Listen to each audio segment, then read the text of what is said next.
everyone, welcome to this video. My name's Molly and today we're going to be talking about why I practice yoga and how yoga changed my life. Before we get started, I do have a fitness and yoga app which you can get a free trial visiting the link below, and then after that it's $14.99 a month with access to all of my strength and conditioning programs, my yoga classes, and access to other teachers as well. So check it out. I think you'll like it. Okay, I took notes because I think it's just a lot of information. So I'm gonna go through a little history. I'm in a swivelly chair of kind of my timeline with yoga, and then we'll chat about how it has affected my life.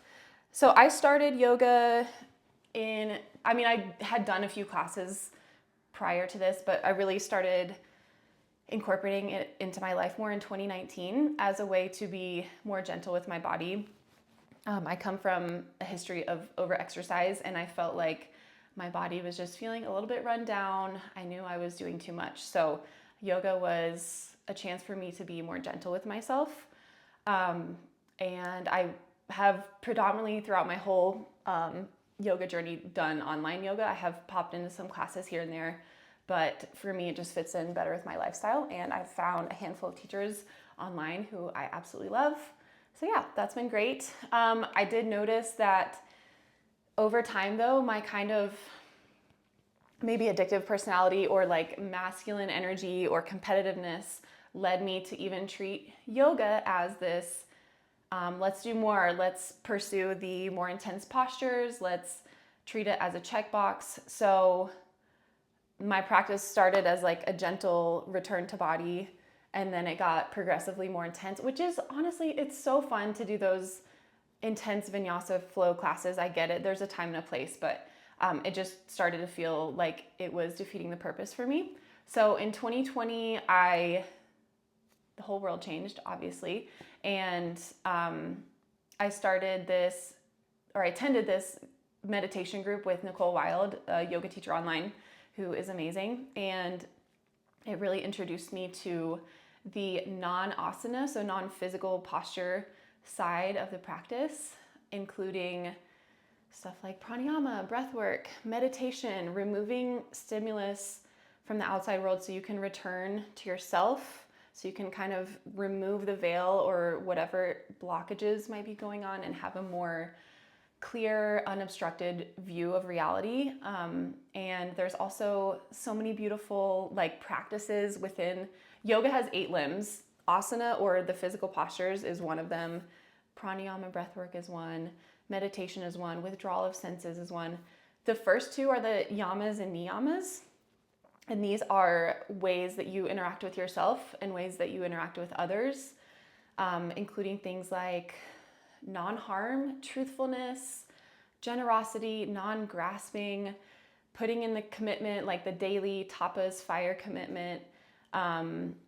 What else? Svadhyaya, which is self-study, which is one of my favorites. That was like absolutely mind-blowing for me to really transition from let me do the most intense classes and like try to achieve intense postures to let me incorporate this more into my life. I wanted to say a couple of disclaimers before I go any further. Everything that I talk about is entirely a work in progress for me, for sure. Like we are all works in progress, and no one that I know is fully enlightened. And I think there's probably only been a handful of people who have been truly enlightened on earth. But yeah, it's something that we not strive towards, but just kind of keep as a goal or like an example. And then, so that's my one disclaimer. Everything's a work in progress. If I say something, know that I'm continuing to work on it endlessly and I haven't achieved it yet. The second thing is yoga is different for everyone. So if you love to focus on the physical asana side of things, great. You're going to find so much benefit from that. If you are interested in digging deeper into the more philosophical sides of it or the more subtle energy aspects of it, also amazing. There are so many wonderful benefits to yoga, and it's a really good idea to not compare your journey to others and to make it your own, find what fits into your lifestyle, your personality, Of course, I would always challenge you if you tend to lean towards one aspect of practice, maybe broaden your horizons and try some other things out. But yeah, make it your own and let the practice be meaningful for you, sustainable for you, beneficial for you. Okay, that's my disclaimer, I think. Okay, so 2020 hit. Joined the meditation group, loved it, loved the non-physical side of yoga as well as the physical side of yoga. And this is the year that I did my 200-hour yoga teacher training with Patrick Beach and Carling Harps. Amazing. They were so knowledgeable. I felt like it was the best 200-hour training I could have chosen, honestly. So after that, I did teach yoga in person for just a couple months before COVID hit. And then since then, I've just been uploading mostly free YouTube yoga classes online. All right, what else do we have? I wanted to say like what yoga means for me right now. And I wrote it down. And it's stream of consciousness, so bear with me. Yoga brings me a sense of embodiment, unity, wholeness, vitality, and freedom amongst the aspects of who I am physically, mentally, emotionally, spiritually, and how this energy and attitude then flows out to and connects with others, and it affects how I show up in the world. So yoga for me, it's not a religion. I know some people think that yoga is a religion. It's not. You don't have to worship gods or anything. It just kind of lessons in how to be a human living in this world. And I said, yoga is my dedication to check in daily with the current reality of self by returning home and see the stream of consciousness, the current reality of the world as well, by acknowledging how all our systems affect each other and can look different each day. It is a way of being responsible and honest, as well as kind and full of grace as I work to remove veils and enjoy being more authentic. I think that's what I meant to say. So 2020, started doing online yoga classes, and over the past couple years, my practice has changed even more. I would say for the first few years, it was still largely like vinyasa, 45 to 60 minute classes. And now I'm doing about 15 to 20 minutes of yoga a day, and it's usually just kind of what I've been uploading lately. So embodied, feel good, mellow movement, some simple centering breath work, pranayama practices, and some form of meditation, whether that's literally just focusing on my breath or listening to a guided meditation or anything that feels relevant, like any type of theme I want to focus on, or silence and just kind of decompressing, destimulating. I wrote down a list of some resonant themes that I have discovered and experienced throughout the past 5-ish years, which I think I have another disclaimer. Yoga is a tool. This is all done in conjunction with other practices in my life, and other modalities. So it's not like yoga is the end all be all. But it is an incredible tool. So, resonant yoga and meditation themes, body, mind, heart, gut, energetic layers. So just experiencing the fact that everything that we are as humans are these interrelating layers. So we have the physical, we have the mental, the mind space, the mental chatter, we have our hearts, our emotions, the way we relate to others, we have our gut, our intuition, and then all of this combines into one amazing human. So cool, so crazy. None of it is bad. It's all good and beautiful. And definitely the way you address one of these aspects can for sure affect others as well. All right. Open awareness and mentality versus preconceived judgments and expectations and ego and labeling things as good or bad. So I think our society can be very polarized and polarizing in how we like to label things as good and bad, not just on a societal level, but definitely on a personal level as well. It's something I continue to work on. But being able to approach any situation or any feeling from this state of open awareness without a preconceived judgment or pattern placed upon it will bring forth so much more peace, such a more truthful understanding of what the situation is. So we can, and we'll get into that in a little bit, but yeah, just kind of removing labels and taking things as they come with an open mind. Okay, suffering and joy. So this is slightly similar, but just knowing that the human experience is meant to be really thorough. It's meant, you're gonna have suffering and you're gonna have joy and you're gonna have them at the same time. And we can help ourselves with these practices to become a bigger container to hold all of those different emotions and experiences. Yeah, because it can be a lot sometimes, but we have the capacity, we have the resilience, we have the open-heartedness to be able to hold all of these different things at once. 2021, 2022 was a big year of grief for my family and I, and loss and just kind of upheaval, uprooting. And my yoga practice was incredibly helpful during that time to just know. There's a quote by my favorite author, Mark Nepo, and it says, it's talking about cherry blossoms, which blossom in the spring and then the leaves fall eventually, or the flowers do. It's same as the aspens in Colorado. The leaves are so beautiful and so wonderful, and then they fall, but then they bud again.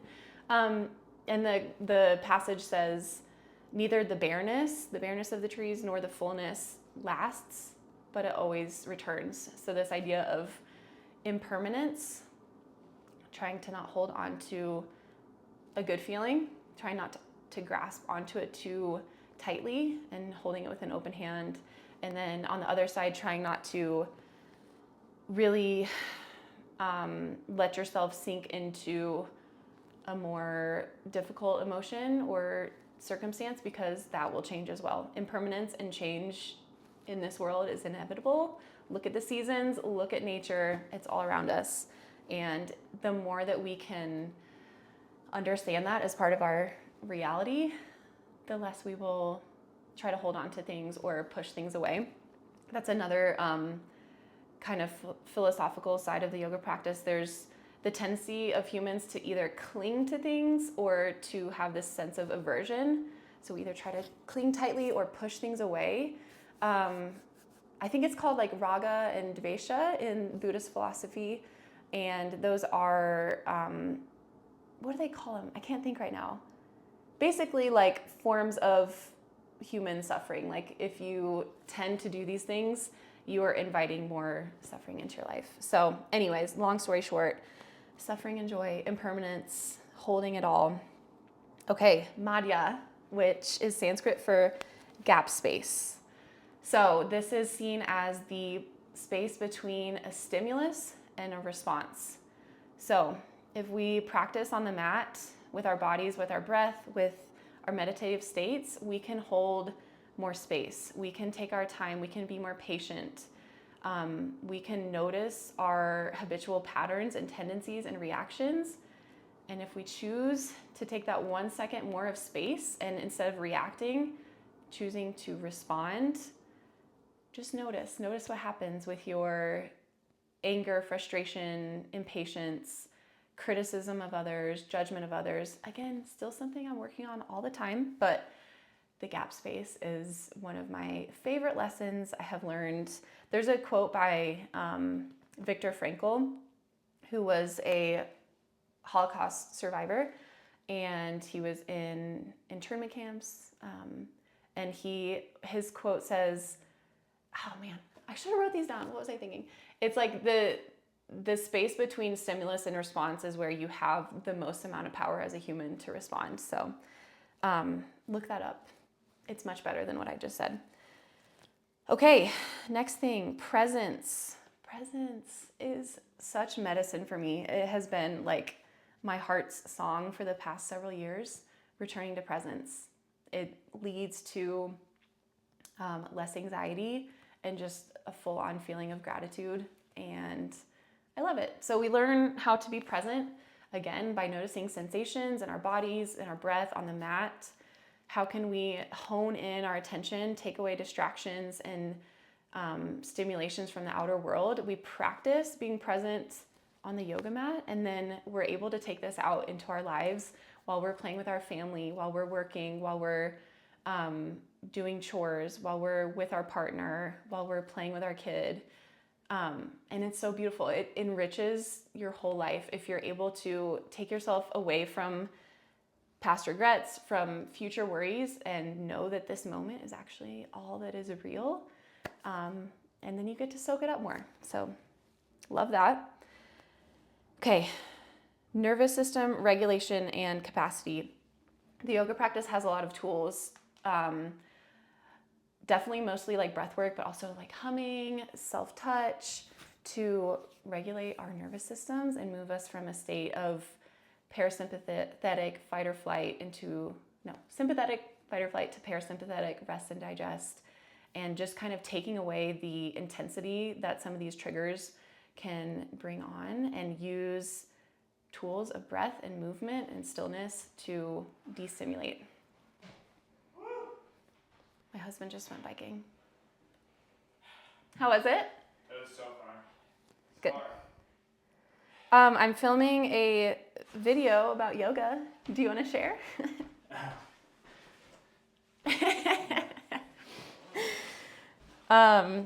Okay. The next thing is mental patterns and neuroscience.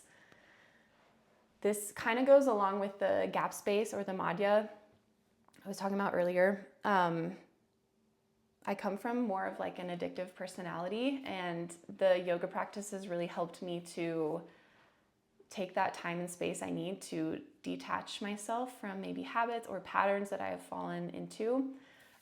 Again, still something I'm working on all the time. And also our brains are super powerful, so powerful. The way that we can restructure how we perceive things, how we respond to things. I know the mind gets a lot of maybe a bad rap, because we definitely do want to take time and space away from the mental chatter in our heads. But also, if you can hone in the power of the mind, super amazing. Okay, prana and subtle energy flow. So prana is hard to explain, but it's like this, it's seen as breath, like pranayama is breathwork practice, but it's also this life energy within you. So it's like your spirit. And there are other subtle energy practices in yoga as well, involving gunas and chakras and all sorts of things. But knowing that there is a layer underneath or amongst us other than just what you can see and feel and hear, and that this energy is a real thing that can affect you and affect the others around you.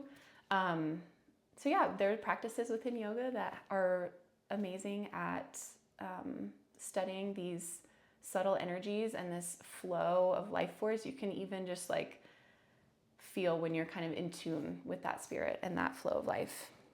Okay, seasons and reflecting nature. So this goes along with the idea of impermanence that we were talking about earlier, and the cyclical nature of life, and knowing that there are times of abundance, times of scarcity, times of rest, times of expression. It's so fun to look at nature itself, look at the plants and animals and weather, and then see how you can incorporate that into you, into your own energy, your own practices. And along with this, there is the idea of balancing the masculine and the feminine. So again, I kind of come from this competitive, masculine, strong side of me, which I love. I think it's very useful and important. But then learning to balance that with the feminine, the more fluid, intuitive. There's room for both, and each of them are so lovely and really nice to address and kind of improve or get in touch with. Okay, releasing control and allowing the mystery. This goes along with the clinging and aversion and the open awareness and open consciousness, as opposed to always approaching a situation with assumptions or patterns. We can sort of control things. We can tend to our thoughts. We can control our actions. We cannot control how people respond to them. We cannot control the state of the world to an extent. So the more that you're able to let go of that clinging to safety, security, control, and let life kind of do its thing and flow along with it, can bring a lot of peace. Okay, embodiment and listening. Embodiment for me is just truly being in my own being, physically, mentally, emotionally, spiritually, and listening to what I actually need and responding from there, instead of always doing this type of class or always choosing that type of exercise or whatever it is. Learning to listen to your body's cues and your energetic cues, and then going from there, you're going to find a lot more fluidity with your body, and your body will likely respond in a really great way, and it forms this beautiful relationship with yourself. Okay, effort and ease. So there's these two Sanskrit words, stira and sukha, and the yoga practice is a balance of effort. So putting in the dedication, the commitment, the daily fires. There's this word tapas, which is like, how are you tending to your fire daily? What effort are you putting in? How are you tending to it? And then the other side of that is the ease, the yin. So it's the masculine, the feminine, the effort, the ease. Knowing that we absolutely need to make space for both. We can't be in this state of effort all the time, because we will burn out, and we will make space for really life-giving and nourishing and nurturing practices. We also can't be in a state of full-on ease all the time, because then life gets away from us and we fall behind on responsibilities. And unfortunately, we have responsibilities in this day and age, and that's okay. So we gotta have both. Okay, compassion and self-love, opening up to being more attuned to others as well. There's this sense in some circles that like self-love is very selfish, and I don't agree with that. I think the more that you can know yourself, svadhyaya, self-study, the more you can know yourself and love yourself, the more secure you are as a person, the more honest, authentic, open, clear, and then that helps others for sure. If you're not responding from a place of like reactivity and triggers and anger because you have done the work on yourself through self-love and self-study, of course you're gonna have more compassion and patience and love for others. Okay, and then just because it's fun, joy, creativity, flow states. Yoga is great. It's so fun to get into your body and out of your head for a little bit, and to express your body how it wants to express itself, and just to find some sense of playfulness, creativity. And yeah, I think that's all I wanted to share. I know it's a lot, but yoga is amazing. It's a tool to help you be a more thorough human and feel like you're really stepping into your own sense of freedom in all the layers of you, and kind of wellness and love, so that that can then affect how you live your life in the world. Okay, that's all I have to say. Join my app. Let's do yoga and fitness together. And then I will continue to upload free yoga classes. In the new year, 2025, I will likely be doing just like a little monthly theme with probably 4 classes a month, like a mobility one, a mellow embodied one, maybe more of a flowy vinyasa one, and like a meditation or a nervous system regulation one. So I hope you like that kind of thing. If you have any questions, let me know.